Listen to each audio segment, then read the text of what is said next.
Last lecture के अंदर हमने डार्ट के अंदर अपने मेन फंक्शन को डिस्कस किया था। आज हम बात करने वाले हैं कि प्रिंट फंक्शन क्या होता है।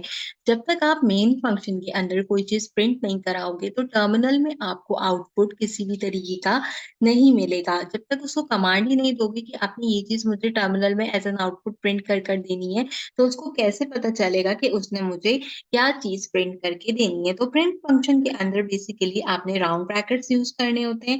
आप डबल कोटेशन सिंगल कोटेशन का यूटिलाइजेशन कर सकते हो और हर एक स्टेटमेंट को अपने अकॉर्डिंगली लिख सकते हो। हमने दो स्टेटमेंट ऑलरेडी पिछले वीडियो के अंदर चेकआउट की थी। अगर मैं सिंपल यहाँ पे नंबर्स प्रिंट कराना चाहूँ तो इवन मैं इसके अंदर नंबर्स को भी जो है वो प्रिंट करा सकती हूँ। जरूरी नहीं है कि सिर्फ मैं इसके अंदर स्ट्रिंग टेक्स्ट को ही जो है वो प्रिंट कराऊं, मैं नंबर्स भी इसके अंदर प्रिंट करा सकती हूँ। अगर मुझे इसमें बूलियन वैल्यूज प्रिंट करानी है तो वो भी मैं इसके अंदर जो है वो आसानी से प्रिंट करा सकती हूँ। तो ये मुझे सारा डेटा जो भी हमारे डेटा टाइप्स होते हैं उसके अकॉर्डिंगली यहाँ पे क्या करेगा, प्रोवाइड करेगा। तो आपने प्रिंट फंक्शन का यूज जब भी कोई चीज आपको टर्मिनल पे चाहिए उसको प्रिंट कराने के लिए इस्तेमाल करना है। ये दो चीजें बहुत मेन कॉन्सेप्ट होती हैं आपके डार्ट प्रोग्रामिंग के अंदर। अगर ये दोनों क्लियर हो जाती हैं तो आगे का फंक्शन लिखना, आगे की चीजें लिखना आपके लिए आसान रहता है। अगले वीडियो के अंदर हम यहाँ पर देखने वाले हैं कि आप किस तरीके से कमेंट्स का यूज करते हैं, single line and multiple line comments का। तो मेक श्योर कीजिएगा कि वीडियो को जरूर वॉच कीजिए।